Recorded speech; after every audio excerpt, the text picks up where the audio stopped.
Dieses Video ist ein Dankeschön für die 10.000 Abonnenten, die ich jetzt erreicht habe. Heute werde ich eure Fragen beantworten und auch von meinem Weg nach Deutschland erzählen.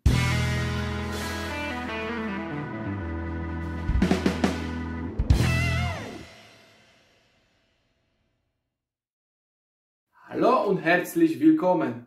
Ich bin Stanisław Kosiedowski und habe diesen Kanal gemacht für die Leute, die deutsche Sprache in der Pflege verbessern wollen.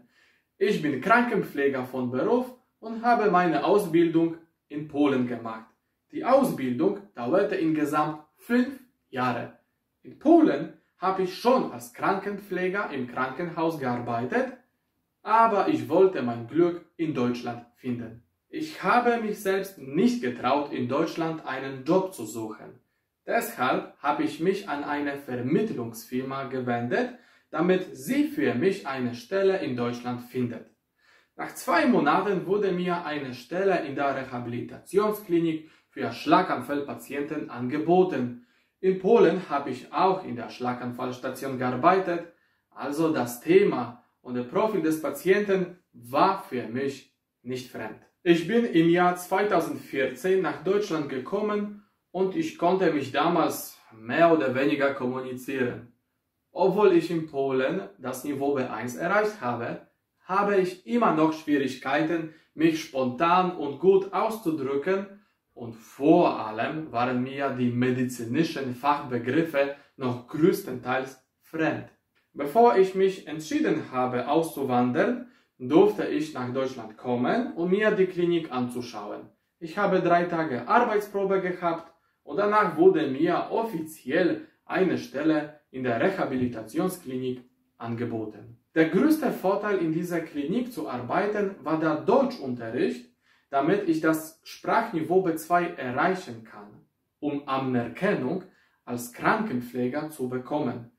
Selbst das Niveau B1 hat mir nicht gereicht. Also ich war erstmal als Aushilfe in der Pflege eingestellt. Für mich war es wichtig, dass die Rehabilitationsklinik einen Deutschlehrer eingestellt hat, um die deutschen Sprachkenntnisse für mich und auch für andere Arbeitskollegen zu verbessern. Im Kurs haben nicht nur Pflegekräfte teilgenommen, sondern auch Physiotherapeuten, Ärzte oder auch Reinigungskräfte. Praktisch jeder Mitarbeiter mit ausländischem Hintergrund war willkommen. Es hat sich schon sehr gelohnt, weil ich außerhalb der Klinik keine Deutschkurse besuchen musste. Und vor allem hat sich die Gruppe wie eine Familie angefühlt. Wie gesagt, ich habe erstmal als Aushilfe in der Pflege gearbeitet. Mit der Zeit habe ich aber immer mehr pflegerische Aufgaben bekommen. Die schwierigsten für mich war natürlich die Kommunikation. Das heißt, ob der Patient mich versteht, ob ich ihn richtig verstehe, ob ich Arzt, Physiotherapeut, Logopäde, Reinigungskraft oder Angehörige von dem Patienten verstehe.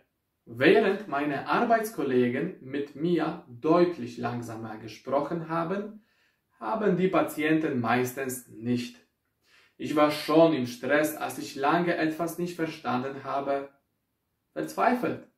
Und mein Lieblingssatz aus dieser Zeit, können Sie das bitte wiederholen?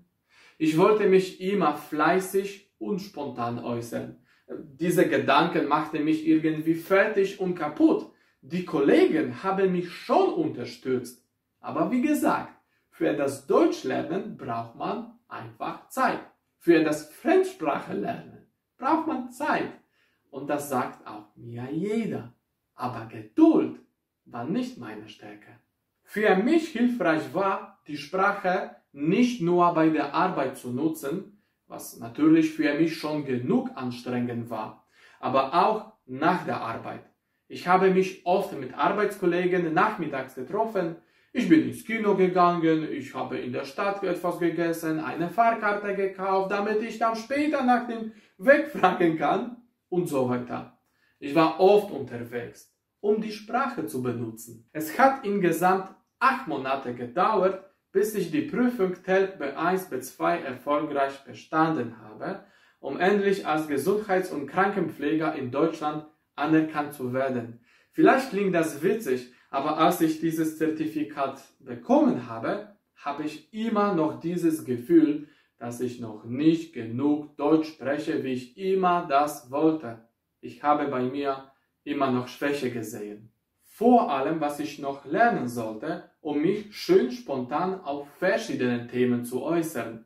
Also habe ich einen weiteren Deutschkurs auf dem Niveau C1 besucht. Nach 2-3 Jahren in Deutschland habe ich meine ersten Weiterbildungskurse für die Pflege gemacht. Alles auf eigene Hand, damit ich mich prüfen kann, ob ich geschafft hätte, später einen Fortbildungskurs teilzunehmen. Und ich habe mich entschieden, Wundexperte zu werden, und so habe ich den Fortbildungskurs gemacht. Es hat mehrere Monate gedauert und ich habe es trotzdem geschafft, als Wundexperte in Deutschland anerkannt zu werden. Was ich selbst beim Deutschlernen bemerkt habe, Fortschritte beim Sprachenlernen zeigen sich nicht sofort. Das bedeutet aber nicht, dass man keine macht. Man sollte schon zu Hause lernen. Ich glaube, dass für alle klar ist. Was ich sagen möchte, man lernt deutlich besser unter den Menschen.